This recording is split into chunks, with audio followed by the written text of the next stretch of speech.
स्वागत है दोस्तों आपका हमारे इस चैनल जीनियस स्टडी पर।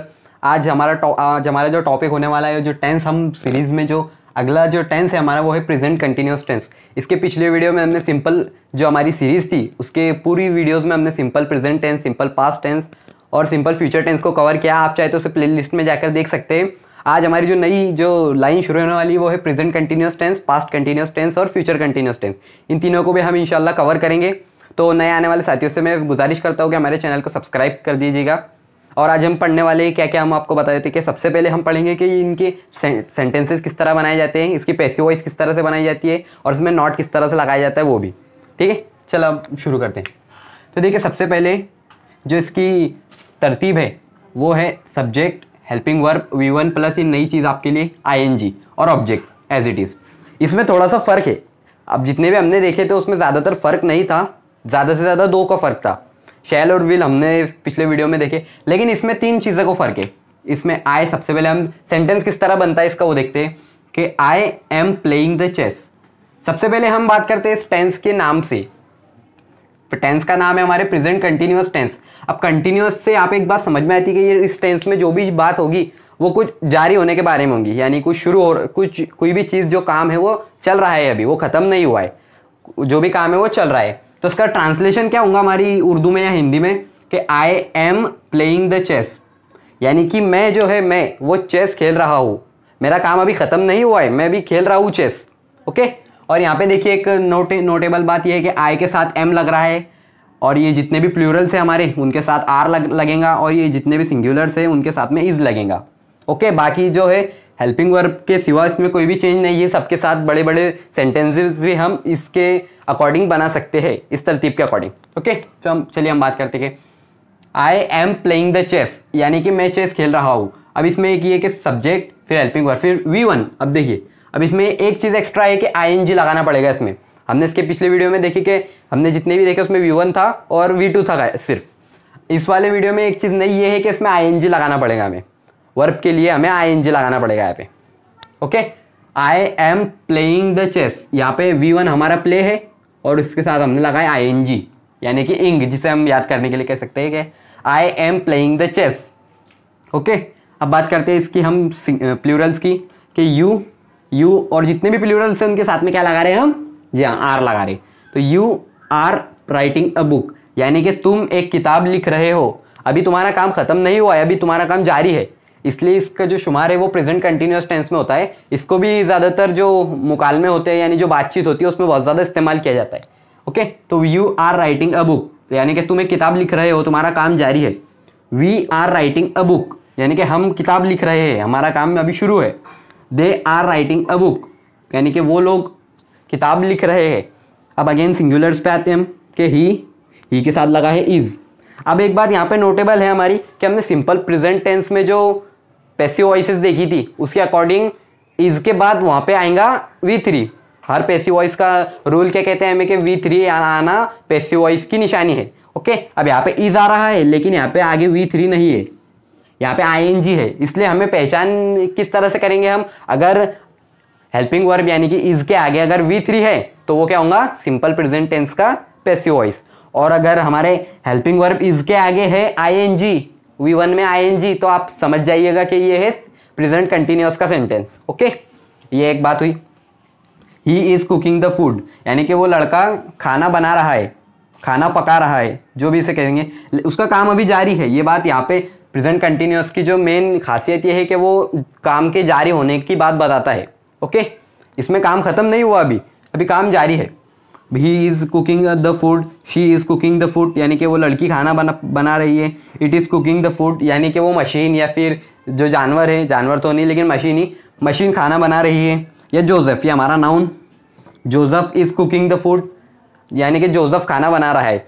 इसमें एक ही चीज़ ये हमें मिली देखने के लिए कि इसमें जो भी है हमारे वो एम, आर और इज़ पर डिपेंड है, जितने भी सिंगुलर प्लूरल और खुद का, ये सब हेल्पिंग वर्ब पे डिपेंड है। और इसमें सिर्फ एक बात यहाँ पे न्यू है हमारे लिए कि इसमें V1 में ING लगेगा। ठीक है, अब हम बात करते हैं इसमें नॉट किस तरह से लगाया जाता है। ये भी बहुत ज़्यादा इजी चीज़ है। हम एक बात जानते हैं कि जो नॉट होता है वो किस में लगता है, जी हाँ हेल्पिंग वर्ब में लगता है। ओके, तो हेल्पिंग वर्ब का यहाँ पे कोई झगड़ा नहीं, हमें सामने हेल्पिंग वर्ब दिख रहा है, अब इसमें ही हमें डायरेक्ट नॉट लगा देंगे। I am not playing the chess, यानी कि मैं चेस नहीं खेल रहा हूँ। ओके, अब सेकंड की बात करते हैं कि you are not writing a book, यानी कि तुम किताब नहीं लिख रहे हो, ये नेगेटिव सेंटेंस बन गया। अब he she it Joseph is not cooking the food. Okay, यहाँ पे सिर्फ नॉट लग जाएगा हमारा। अब हम बात करते हैं, देखिए एक यहाँ पे भी एक ट्विस्टिंग चीज़ है कि एम प्लस नॉट क्या होता है, एम प्लस नॉट होता है एंट। ओके, ये बात आप ध्यान में रखिए। आर प्लस नॉट आरंट होता है, इज प्लस नॉट इजंट होता है, ये चीज़ बताने जैसी थी। अब हम बात करते हैं कि इसकी पैसिव वॉइस किस तरह से बनाई जाती है।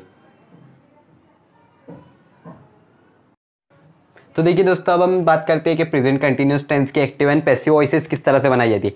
हमने कल की जो हमारी प्रीवियस वीडियो थी उसमें एक सब्सक्राइबर को ये जो एग्जांपल थी वो समझ में नहीं आई थी, उनके लिए मैं एक बार फिर से रिपीट कर देता हूँ कि देखिए हमारा आपको एसईओ में क्लासिफिकेशन करके बताता हूँ मैं सबसे पहले। अब देखिए ये हमारा सब्जेक्ट, ये हमारा हेल्पिंग वर्ब, ये हो गया हमारा वर्ब और ये हो गया हमारा ऑब्जेक्ट। अब देखिए हमने मी को क्यों ऑब्जेक्ट के तौर पर लिया। देखिए जब हम आई को सब्जेक्ट के तौर पर लेते हैं तो जब हम उसको पलटाते हैं, पैसिव वॉइस बनाते हैं, तो वो क्या बन जाता है, मी। लेकिन बहुत बार ऐसा भी होता है कि मी जो है वो एक्टिव जुमलों में भी इस्तेमाल होता है, जैसे यही जुमले में। अब यहाँ पे नो वन विल डिसओबे मी, यानी कि कोई मेरी नाफरमानी नहीं करेगा। मेरी, अब मेरी यहाँ पे मैं नहीं लिख सकते हम, इंग्लिश का कानून है कि जो जिसको भी बताया जा रहा है उसको आखिरी में लिखना पड़ता है, यानी ऑब्जेक्ट के तौर पर उसको लिखना पड़ता है, इसलिए यहाँ पे मी हमने लास्ट में लिखे। और देखिए अभी यहाँ पर हम जो मेन सब्जेक्ट है हमारा वो सिर्फ वन है।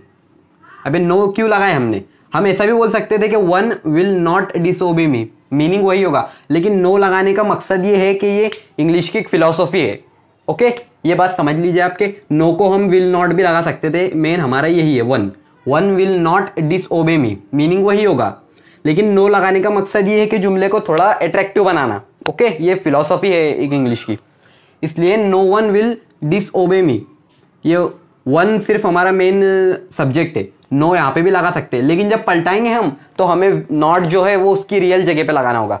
जहाँ पे भी नो, नेवर, नथिंग आया तो हम जब उसको जुमले को पलटाएंगे तो हमें उसमें हेल्पिंग वर्ब की जगह उसको लगाना है। आपको ये बात समझ में आई कि जो नो है हमारा वो एक नॉट है, इनडायरेक्टली, ये इनडायरेक्टली एक नॉट है। जहाँ पे भी नो है, नेगेटिव जहाँ पे सीन आ गया वहाँ पे हमें पैसिव में हमें नॉट लगाना होगा हेल्पिंग वर्ब के बाजू में। ओके, तो हमारा सेंटेंस वापस से बताते हैं हम आपको कि मी बनेगा आए यहाँ पे आके, अब विल आया हमारे यहाँ पे, विल, आई विल।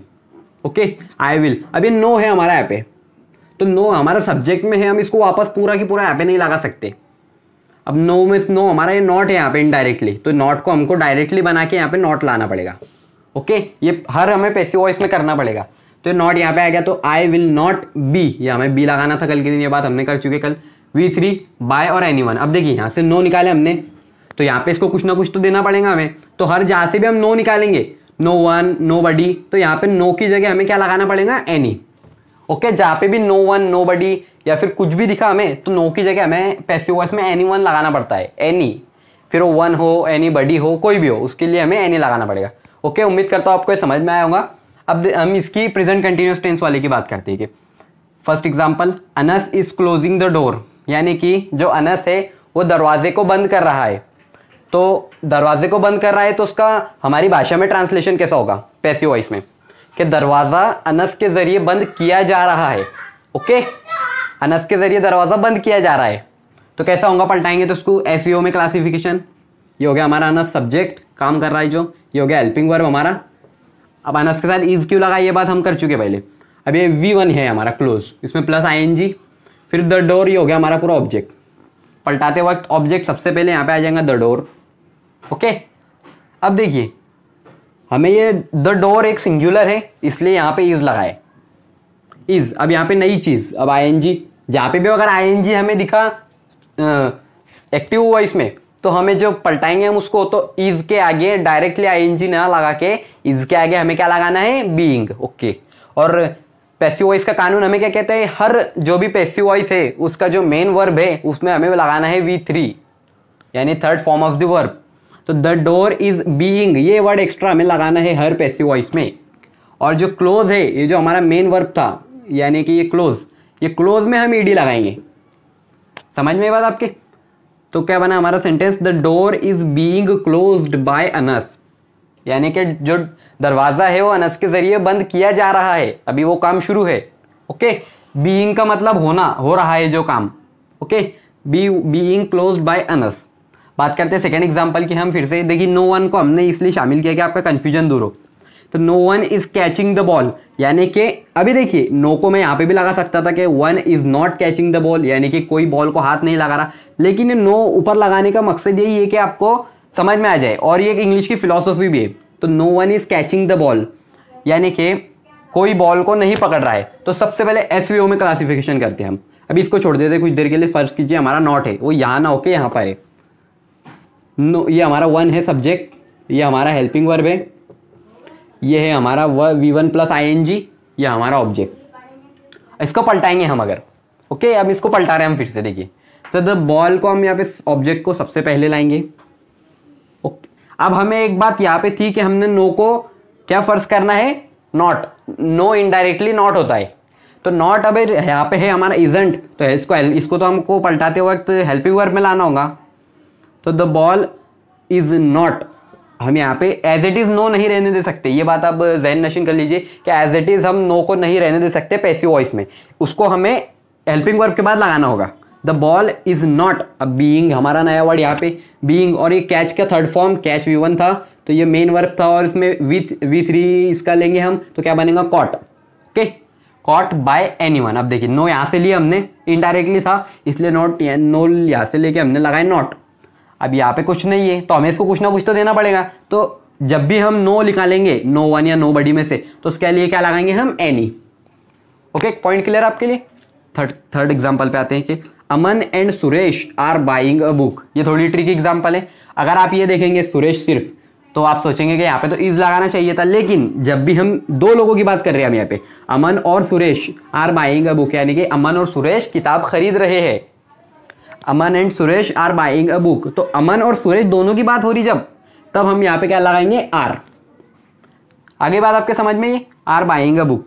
अब पलटाएंगे इसको, हम यहाँ पे थोड़ा सा ट्विस्ट है, अब पलटाएंगे इसको, तो ये अ बुक यहाँ पे से सब्जेक्ट वर्ब, ये पूरा हमारा जो हो गया, ये हो गया सब्जेक्ट, क्योंकि इनके बारे में बात हो रही है ना, अमन और सुरेश के बारे में। अब ये हो गया हेल्पिंग वर्ब, ये हो गया हमारा वर्ब, और ये हो गया हमारा ऑब्जेक्ट। पलटाएंगे इसको, तो अ बुक यहाँ पे आया, अ बुक। अब देखिए यहाँ पे आर था, फिर हम यहाँ पे इज क्यों लगा रहे, तो देखिए जो इज है वो हमारा इनकी वजह से नहीं लगा। जब हमारा जुमला पलटेगा तो हमारा मेन सब्जेक्ट जो होगा ये रहेगा, और सब्जेक्ट के अकॉर्डिंग ही हमें हेल्पिंग वर्ब का यूज करना होता है। इसलिए अ बुक जो हमारा सिंगुलर है, इसलिए यहाँ पे लगाया हमने इज। ओके, अब ये प्रेजेंट कंटिन्यूअस टेंस है, इसलिए यहाँ पे बीइंग नया वर्ड हमारे लिए। और मेन वर्ब कौन सा है यहाँ पे, जी हाँ हमारा मेन वर्ब दिख रहा है यहाँ पे, बाय, इसमें ING लगा हुआ है, तो बाय का V3 क्या होगा हमारा, बीइंग बॉट, ये उसका V3 होगा। और बाय एज इट इज, फिर उसके बाद में ये जो पूरा सब्जेक्ट का टुकड़ा था वो यहाँ पे आ जाएगा, Aman and Suresh. Okay, point clear आपका। अभी ये फोर्थ की बात करते हैं। I am searching my school bag, यानी कि मैं मेरा स्कूल बैग ढूंढ रहा हूँ। देखिए यहाँ पे जो हेल्पिंग वर्ब है हमारा इसमें एक्टिव वॉइस में वो है एम, और जो पैसिव वॉइस है उसमें हमारा हेल्पिंग वर्ब दिख रहा है इज। अब ऐसा क्यों, क्योंकि देखिए मैंने आपको पहले भी बताया कि जो हमारा पैसिव वॉइस होता है वो ऑब्जेक्ट के अकॉर्डिंग होता है। एसवीओ में क्लासिफिकेशन करते हैं उसका। सब्जेक्ट ये हो गया हमारा हेल्पिंग वर्ब, ये हो गया हमारा पूरा वर्ब, और ये हो गया हमारा ऑब्जेक्ट। ओके, तो ये माई स्कूल बैग को एज इट इज पूरा उतार डालेंगे हम यहाँ पे ऑब्जेक्ट के तौर पे। हमें जो भी कलाकारी करनी है वो ये हेल्पिंग वर्ब में करनी है, हेल्पिंग वर्ब में और वर्ब में। तो हमने अब माई स्कूल बैग के साथ में हम एम तो लगा नहीं सकते, क्योंकि एम किसके साथ लगता है, सिर्फ और सिर्फ आई के साथ एम लगता है। अब माई स्कूल बैग ये सिंगुलर है, हमने क्या सीखा था, ही शी इट, जो भी सिंगुलर होते हैं उनके साथ में इज लगता है, तो इज लग गया यहाँ पे। उसके बाद बीइंग लगाएंगे हम यहाँ पे, ING दिख रहा है, V1 दिख रहा है हमारा, इसलिए लगाएंगे यहाँ पे बीइंग। अब यहाँ पे मेन वर्ब क्या दिख रहा है हमारा, काम क्या हो रहा है ये सेंटेंस में, आई am searching my school bag, यानी कि मैं ढूंढ रहा हूँ कुछ चीज़। तो ढूंढना या सर्चिंग ये हो गया हमारा मेन वर्ब, तो मेन वर्ब का V3 लेना है यहाँ पे। तो सर्च का V3 होता है सर्च्ड, और बाय ये जो आय था हमारा वो यहाँ पे आके बनेगा ऑब्जेक्टिव प्रोनाउन में मी। ठीक है, उम्मीद करता हूँ ये आपको अच्छे तरीके से समझ में आया होगा। अगले वीडियो में हम इंशाल्लाह और एक किसी टेंस के बारे में बात करेंगे। तब तक के लिए आपको खुशामदीद।